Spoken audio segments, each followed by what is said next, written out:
नमस्कार. आपण आज 1938 सालच्या एका महत्त्वाच्या भाषणाबद्दल बोलणार आहोत. हे भाषण आहे डॉक्टर बाबासाहेब आंबेडकरांचं, जे त्यांनी विद्यार्थ्यांना उद्देशून दिलं होतं. आणि खरं सांगायचं तर त्यातले विचार आजही तितकेच महत्त्वाचे आहेत. चला तर मग त्यांच्या त्या भाषणातलं सार म्हणजे ज्ञान आणि चारित्र्य याबद्दलचे त्यांचे विचार सोप्या भाषेत समजून घेऊया. त्यांच्या भाषणाची सुरुवातच ह्या एका वाक्याने झाली. विद्यार्थ्यांनो, जागृत व्हा. हे फक्त शब्द नाहीत, तर ही एक शक्तिशाली हाक आहे. जणू काही ते एका नव्या विचाराला, एका नव्या युगाला आमंत्रण देत होते. आणि गंमत म्हणजे या एकाच वाक्यात त्यांच्या संपूर्ण भाषणाचा सार दडलेला आहे. तर डॉक्टर आंबेडकरांच्या विचारांचा जो पाया आहे, जो पहिला स्तंभ आहे, तो म्हणजे विद्या, म्हणजेच ज्ञान. त्यांच्यासाठी ज्ञान हे कुठल्याही देवदेवतांपेक्षा मोठं होतं. तेच त्यांचं पहिलं आणि सर्वोच्च दैवत होतं. आता ज्ञानाची भव्यता सांगायला त्यांनी एक खूप सुंदर कल्पना वापरली. ते म्हणायचे, ज्ञान म्हणजे एका विशाळ महासागरासारखं आहे.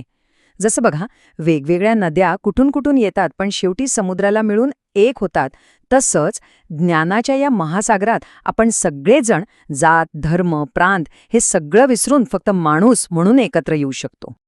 आता हा आकडा बघा, 20,000. हो, बरोबर ऐकलं, 20,000.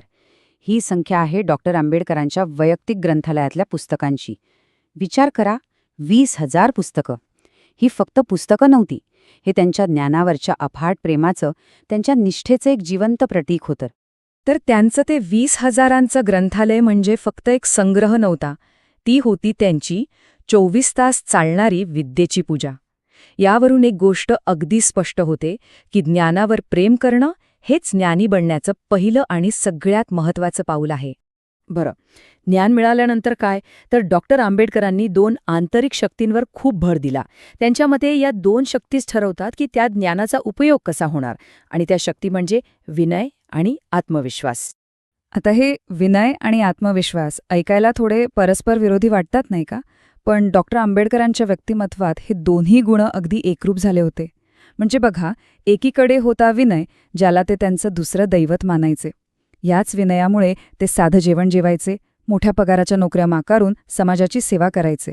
आणि दुसरीकडे होता अफाट आत्मविश्वास, एक प्रकारची दैवी शक्तीच जणू, ज्यामुळे ते ठामपणे म्हणायचे, मी जे करीन ते होईलच. पण हा इतका प्रचंड आत्मविश्वास आला कुठून? तो काही हवेतून आलेला नव्हता. तो घडला होता अतिशय खडतर संघर्षातून. जरा कल्पना करा, संपूर्ण कुटुंबासोबत एका 10 बाय 10च्या खोलीत राहणं, रात्री एका पैशाच्या घासलेट तेलाच्या दिव्याखाली अभ्यास करणं, 8 वर्षांचा अवघड अभ्यासक्रम फक्त 2 वर्षे आणि 3 महिन्यात पूर्ण करणं, आणि इतकंच नाही तर वयाच्या 40 नंतरही दिवसाचे 18 तास काम करणं. हा आत्मविश्वास त्यांनी कमावला होता. आता आपण येतोय डॉक्टर आंबेडकरांच्या विचारधारेच्या सर्वोच्च आणि सगळ्यात महत्त्वाच्या स्तंभाकडे. ज्ञान, विनय, आत्मविश्वास या सगळ्याच्या वर त्यांनी स्थान दिलं होतं शील, म्हणजेच चारित्र्याला. हा प्रश्न खूप महत्त्वाचा आहे की फक्त भरपूर ज्ञान मिळवलं म्हणजे सगळं झालं का? पण विचार करा, जर त्या ज्ञानाला नैतिकतेची, चांगुलपणाची जोड नसेल तर त्या ज्ञानाचं काय होऊ शकतं? हाच प्रश्न आपल्याला चारित्र्याच्या महत्त्वाकडे घेऊन जातो. मग हे शील म्हणजे नेमकं काय? अगदी सोप्या भाषेत सांगायचं तर ही आपली नैतिक दिशा आहे, आपला नैतिक कंपास. हीच शक्ती ठरवते की आपलं ज्ञान आणि आपली बुद्धी इतरांसाठी वरदान ठरेल की शाप. आणि इथे डॉक्टर आंबेडकरांनी एक जबरदस्त उदाहरण दिलंय, तलवारीचं. ते म्हणतात, विद्या म्हणजे एक दुधारी तलवार आहे. विचार करा, ही तलवार जर एखाद्या चांगल्या, चारित्र्यवान योद्ध्याच्या हातात असेल तर तो लोकांचे रक्षण करेल, बरोबर? पण तीच तलवार जर एखाद्या वाईट, दुष्ट माणसाच्या हातात गेली तर ती विध्वंसच घडवेल. ज्ञानाचंही तसंच आहे.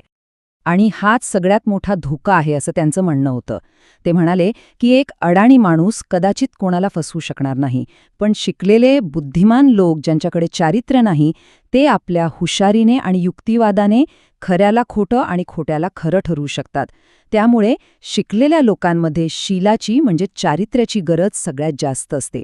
या सगळ्या विचारानंतर आता आपण या निष्कर्षापर्यंत पोचतो की शिक्षणाचा खरा उद्देश, त्याचं खरं मूल्य काय आहे. हे एक वाक्य म्हणजे त्यांच्या संपूर्ण भाषणाचं सार आहे, अगदी थेट आणि प्रभावी. त्यांच्या मते जर शिक्षण आहे पण चारित्र्य नाही तर ते शिक्षण समाजासाठी आणि देशासाठी धोकादायक ठरू शकतं. म्हणूनच शिक्षणापेक्षा चारित्र्याची किंमत नेहमीच जास्त असते. तर या संपूर्ण विश्लेषणातून आपण काय शिकलो? हे 4 स्तंभ लक्षात ठेवण्यासारखे आहेत. पाया आहे ज्ञानाचा म्हणजे विद्या, त्याला आधार आहे विनयाचा म्हणजे विनय, त्याला शक्ती मिळते आत्मविश्वासाची, आणि या सगळ्यावरचा कळस, सगळ्यात महत्वाचा भाग, तो म्हणजे शील म्हणजेच चारित्र्य. डॉक्टर आंबेडकरांनी हे आवाहन जवळजवळ 1 शतकभरापूर्वी केलं होतं. पण त्यांनी मांडलेले हे सिद्धांत ज्ञानाचे, विनयाचे, आत्मविश्वासाचे आणि सर्वात महत्त्वाचे म्हणजे चारित्र्याचे, हे आजही तितकेच लागू पडतात. त्यांनी तेव्हा विचारलं होतं, जागृत व्हा. आजच्या काळात आपल्या सर्वांसाठी जागृत असण्याचा नेमका अर्थ काय असू शकतो याचा विचार करायला हवा.